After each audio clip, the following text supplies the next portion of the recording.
Hey guys, Mike here. We're down here by Swan Lake, and today I wanted to talk to you guys about poetry. And yes, I know I can hear you already complaining and saying, ugh, poetry, what does poetry have? What relevance is poetry in the modern world? And yeah, I probably agree with you actually, but I wanted to talk to you about and recite one particular poem and actually give you a little bit of a analysis of it. And it's the romantically titled Sonnet 18 by a guy called William Shakespeare. Now this poem was written over 400 years ago, and it was in a collection of his other poems, and well, I won't go into too much details, but the reason I wanted to talk about it is for starters, it is considered by many of the poet scholars as if not one of the best, if maybe the best ever poem written in the English language. It's considered the best ever, and I read it and I was like, well, I was underwhelmed. I said it was all right, but I thought it just didn't seem that good. But that was before I read the analysis of it, and I wanted to share that with you guys today. The poem that I've got here, and also the analysis that makes you appreciate the poem a whole lot more. Now, let's start by reciting it. I got my selfie stick here. Can we see the swans in the background? I don't think so. I think they'll be around there on their nest. But anyway, let's start. So you've probably recognised the opening line here. Shall I compare thee to a summer's day? Thou art more lovely and more temperate. Rough winds do shake the darling buds of May, and summer's lease hath all too short a date. I'll read the whole thing through, then give you a little analysis. Okay, the next, so he's talking about the summer's day, and actually how the faults of the summer day are. Sometime too hot, the eye of heaven shines. So that's saying that sometimes it's too hot in summer.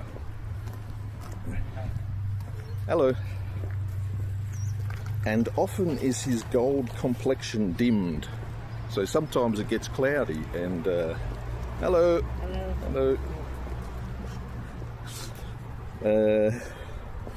And every fair from fair sometimes declines.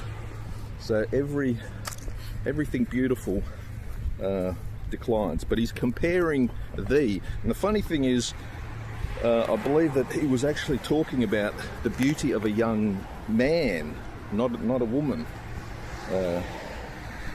But you could apply it to both, I guess. But anyway, let's continue. By chance or nature's changing course untrimmed. And so that was the first 8 lines, was his description of how the summer's day does not match the man's beauty.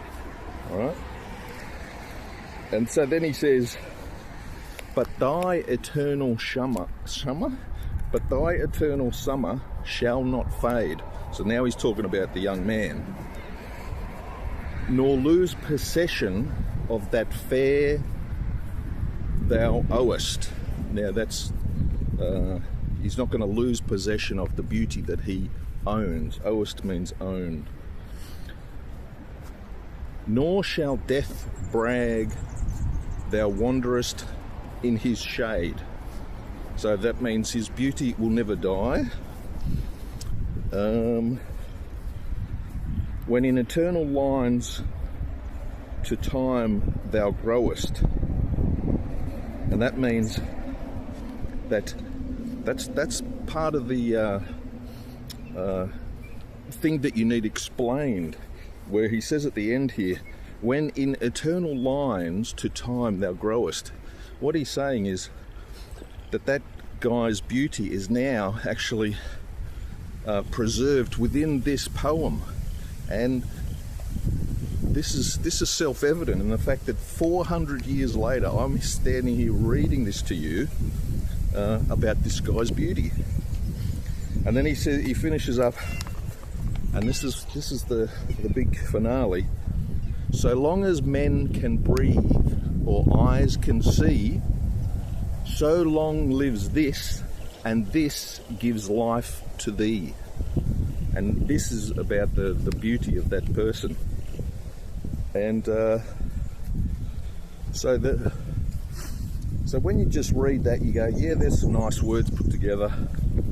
But when you realise that he's actually he's referencing the actual poem, and that the beauty of of the subject is being preserved in the poem, and that so as long as people can read the poem, your beauty lasts forever. And yeah, that's the twist that you don't immediately get by reading the poem, and that's what makes this poem here the greatest poem in the history of the English language. And I have to agree, after getting that explained to me, that it's apparently the first time that it's sort of referencing itself. Normally the poems are just sort of describing things in a nice poetic way, but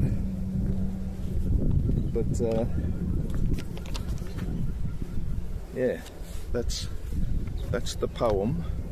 Sonnet 18, very romantically titled, and William Shakespeare.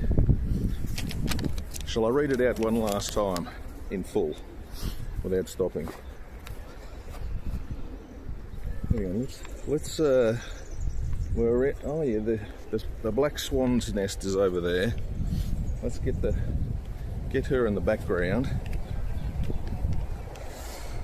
She should be just under the just there somewhere. Alright, here we go. Shall I compare thee to a summer's day? Thou art more lovely and more temperate. Rough winds do shake the darling buds of May. And, hang on, I've got to hold that. And summer's lease hath all too short a date. Sometime too hot the eye of heaven shines, and often is his gold complexion dimmed. And every fair from fair sometimes declines, by chance or nature's changing course untrimmed. But thy eternal summer shall not fade, nor lose possession of that fair thou owest. Nor shall death brag, thou wanderest in his shade, when in eternal lines to time thou growest. So long as men can breathe or eyes can see, so long lives this, and this gives life to thee. Thank you very much. Mike out.